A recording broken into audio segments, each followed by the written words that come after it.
Hey guys, I'm Alex, and this is Craig. Hey. The Bible tells us that there is this mean dude named Pharaoh.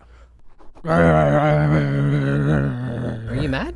I'm the Pharaoh. Oh, he had been using God's people, the Israelites, as slaves in Egypt for a really long time, and one day he decided to let them go. Yeah! The Israelites were really excited to be free, Freedom! and they relied on God to show them which way to go. God used a cloud to guide them during the day, and fire at night. After the Israelites had gone, Bye. Pharaoh stopped and thought about what he had done. Without the slaves, who's going to do all the hard work? Not me. He wanted God's people to be his slaves again, so what did he do? Pharaoh got in his chariot and his entire army ready to chase after them. The Egyptian army marched through the desert until they finally caught up to God's people. Meanwhile, the Israelites had stopped and camped near the Red Sea. And when they looked back to see the Egyptian army coming after them, they were terrified. Okay, let's see what happens. Okay. They were so afraid that they started complaining to Moses, saying it would have been better to stay in Egypt as slaves. Go back. Moses calmed them down by saying, "Don't be afraid. Stand firm. You will see the Lord save you today. Do you see those Egyptians? Yeah. You will never see them again. The Lord will fight for you. Just be still." What a relief. The Israelites knew they couldn't take on Pharaoh's army, but God promised to fight for them.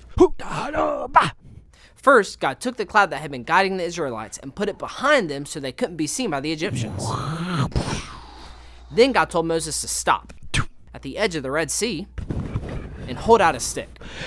Boom. When he did this, God split the sea in half.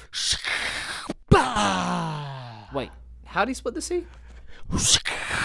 I don't think it looked like slicing a watermelon. I got it.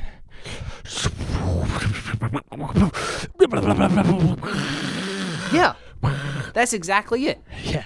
Moses did exactly what God told him to do.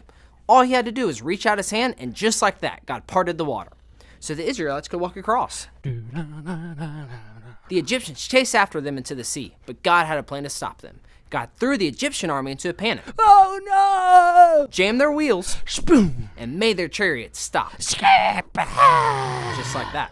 God told Moses to reach out his hand again over the sea, and water fell back into place. Boom. The Egyptians tried to turn and go back, but it was too late. The entire Egyptian army was swept into the sea. The Israelites knew that the Lord had saved them from Pharaoh and his army. Even when they thought things were going to get bad and they were going to get caught, they learned they could always trust God's promise to fight for them.